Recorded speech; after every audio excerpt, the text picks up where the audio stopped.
नमस्कार दोस्तों, bishop KG official channel में आपका स्वागत है। आज हम बात करेंगे भक्त प्रहलाद के बारे में। उससे पहले आप हमारे चैनल को जाकर सब्सक्राइब कर लीजिए।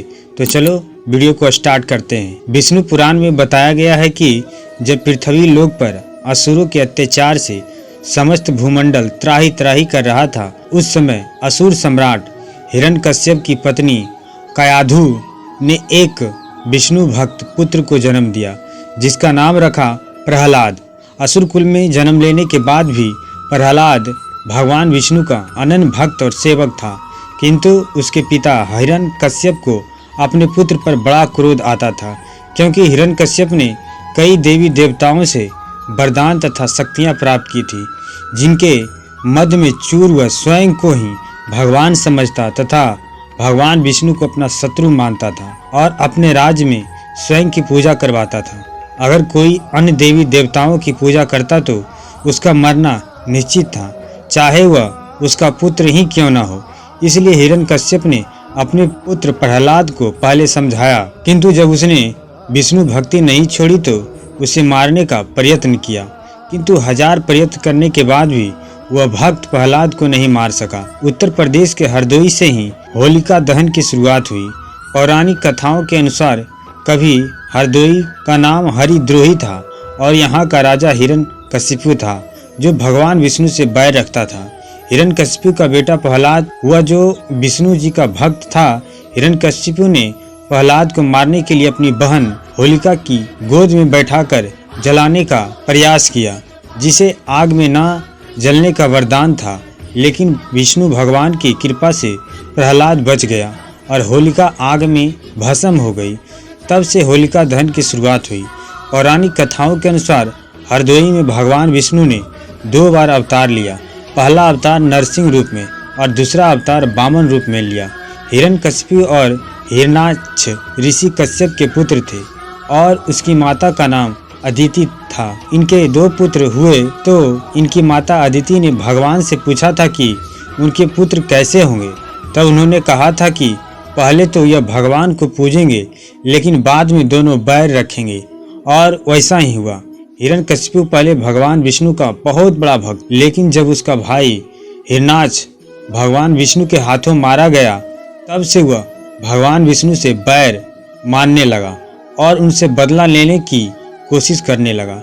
भगवान विष्णु की माया के अनुसार ही हिरण्यकशिपु के घर भक्त प्रहलाद का जन्म हुआ। प्रहलाद होश संभालते ही भगवान विष्णु की भक्ति में लीन रहने लगा।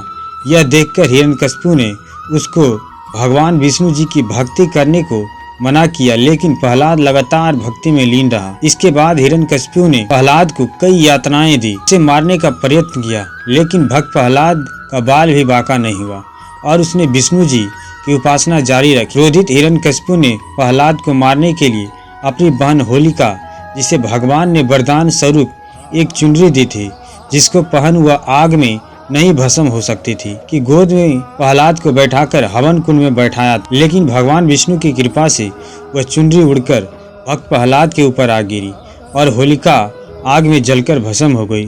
पौराणिक कथाओं की बात करें तो यह भी बात सामने आती है कि होलिका ने अपने भाई हिरण्यकशिपु से प्रहलाद को मारने से मना किया था, लेकिन उसके बावजूद वह नहीं माना। अंततः होलिका को अपने भाई की आज्ञा माननी पड़ी। वही जब प्रहलाद होलिका की गोद में बैठा था, तो होलिका ने वह चुनरी जो वरदान स्वरूप उसे मिली थी, उसने उसे प्रहलाद के ऊपर डालकर उसकी रक्षा और खुद भस्म हो गई। तब से होलिका दहन की शुरुआत हुई।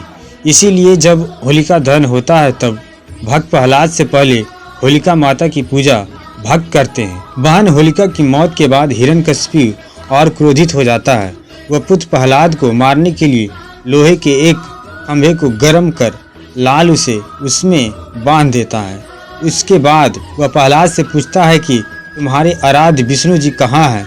तो वह कहता है वह तो कन कन में है। जिसके बाद हिरण्यकशिपु तलवार लेकर प्रहलाद का वध करने के लिए तैयार होता है और कहता है कि तुम्हारी अब कोई रक्षा नहीं करेगा। उसी समय खंभे से भगवान विष्णु नरसिंह के रूप में प्रकट हुए और हिरण्यकशिपु को महल के प्रवेश द्वार की चौखट पर, जो न घर के बाहर था न भीतर, गोधूली बेला में, जब न दिन था न रात, आधा मनुष्य आधा पशु जो ना नर था ना पशु, ऐसे नरसिंह के रूप में अपने लंबे तेज नाखूनों से जो न अस्त्र थे न शस्त्र से मार देते हैं। भगवान प्रहलाद के साथ ही संपूर्ण सृष्टि को दैत्य हिरण्यकशिपु से मुक्ति मिली। थैंक यू दोस्तों, कैसा लगा वीडियो, और जाते जाते चैनल को सब्सक्राइब जरूर करके जाना।